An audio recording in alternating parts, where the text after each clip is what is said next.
Wow. Let's go to the videotape as well. No, well, and then they did. Of course she quoted Independence Day. To her, that's a history book. That's a... Which is like saying, I would have been at the wedding. I was too busy burning down the church.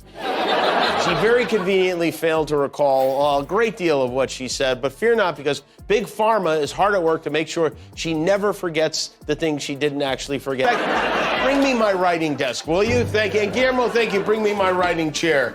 And Jeff, if you would, I'd love to have some writing music while I do this, because I'm writing a letter. I'm going right to the top. I'd like to report a joke, said no one ever until now. Jimmy Kimmel's latest quip has politicians calling the comedy police and Trump's leading the charge from your fired to your funny. He does anything. I feel like maybe other Republicans like having her around to make the rest of them seem normal. And by the way, if she's going to report me to the police, if that's how she wants to play it, I'll report you right back. And I won't go to the police. I'll go to the Justice League, okay? I'll keep my Jewish space laser set to gazpacho in case. By the way, it wasn't just Marjorie who's all fired up. I got mean tweets from Diamond and Silk, which hurts because, you know, I'm a big fan. He does anything. I feel like maybe other Republicans like... Swing, we're counting down the top 10 most ridiculous reactions to Kimmel's joke. Number 5 will have you spitting out your cuff F.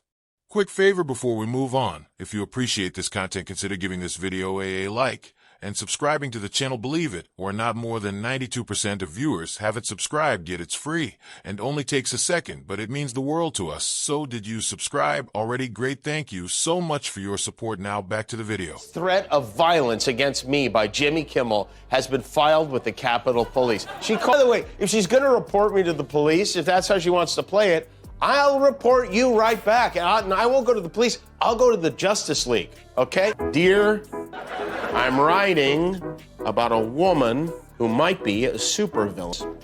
Like the Joker, she thinks she is funny.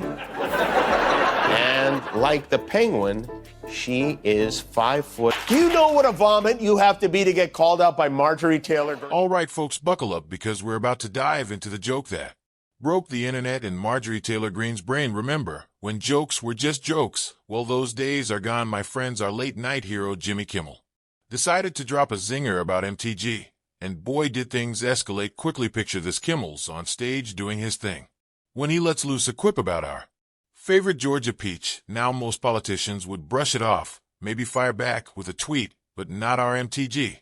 No, sir, she went full Karen mode, dialing 911 faster than Trump tweets Cuffy can. You imagine the 911 operator's face when they got that call. 911, what's your emergency? Help, a comedian said something mean about me on TV. Let's break down Kimmel's joke for a second. Was it really that spicy? Or is MTG skin thinner than Trump's comb over? I mean, come on, if politicians started calling the cops every time someone made fun of them, we'd need to build more jails just to house all the late-night hosts. I have the weirdest life, I really do. Once again, I find myself in the middle of a brouhaha as I appear to have run afoul of probably the worst woman in American politics, Marjorie Taylor Greene, Judge Ketanji Brown Jackson's nomination to the Supreme Court, which is lovely, a lovely thing to say. So I made a joke. I said, where is Will Smith when you need him? What she does instead of working, she tweets. After she saw it, she tweeted, ABC contacts my employer. This threat of violence against me by Jimmy Kimmel has been filed with the Capitol Police. But here's where it gets good: the internet, being the beautiful dumpster fire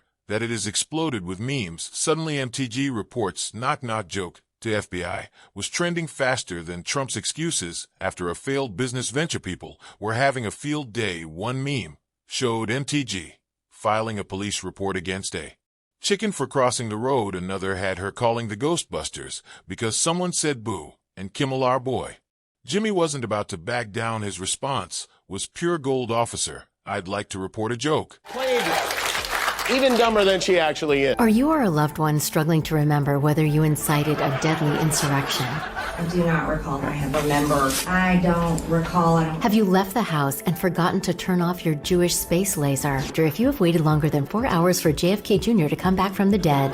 Treasonal. Get back to destroying your country with confidence.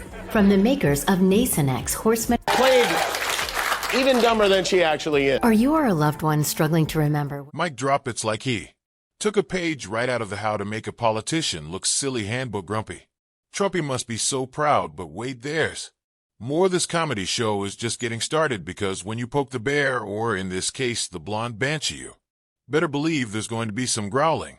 And by growling, I mean tweeting lots and lots of tweeting just when you thought this comedy circus couldn't get any wilder, and comes the ringmaster himself, Donald Trump, yep, Grumpy Trumpy, decided to waddle into the fray, probably because he was feeling left out of all the attention, and boy did he make an entrance. Trump not want to miss a chance to defend his fellow thin-skinned politicians, called Marjorie Taylor Greene a wonderful woman and a great American patriot, I guess, in Trump's world. Calling the cops on a comedian is the height of patriotism. Who knew? Maybe we should add ability to take a joke to the citizenship test. But Trump didn't stop there. Oh no.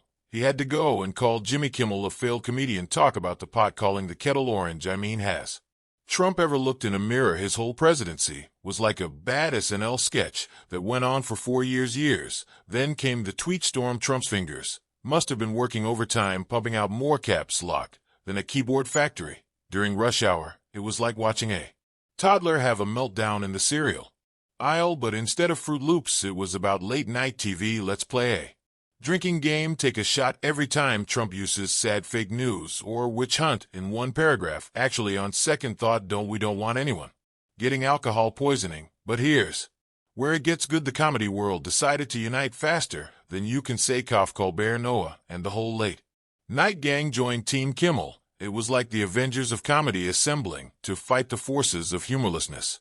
Trump's attempt to defend MTG backfired so hard it turned into a full-blown comedy roast. Suddenly every comedian with a microphone was taking shots at the dynamic duo of thin skin. It was like watching two people try to put out a fire with gasoline. Entertaining, but oh so unwise. As the show continued, Trump and MTG kept digging themselves into a hole deeper than Mar-a-Lago's bunkers. With every tweet and every complaint, they just gave comedians more material. It was the gift that kept on giving, like Christmas, but with more laughs and less family drama. Well, folks, it looks like our comedy saga has come to an end, but the laughs keep on rolling. Who would have thought a simple joke could cause such a ruckus? In this wild ride, we've seen politicians calling the comedy police, Trump defending his fellow thin-skinned and friends, and comedians uniting like the Avengers of humor. But here's the real kicker. This whole debacle reminded us why we need political satire. As one expert put it, if we start letting politicians silence jokes, we might as well kiss goodbye to holding them accountable. Ain't that the truth? Humor isn't just about getting giggles. It's democracy's secret weapon, using punchlines instead of bullets to keep the big shots in check. So next time you hear a politician complaining about a joke, remember, in America, we can still laugh at our leaders. And thank goodness for that, otherwise we'd be stuck watching C-SPAN instead of late-night comedy shows. Hit that subscribe button, leave a like on this video. If you stuck around the end, drop a blue heart in this comment. And until next time, I will see you soon.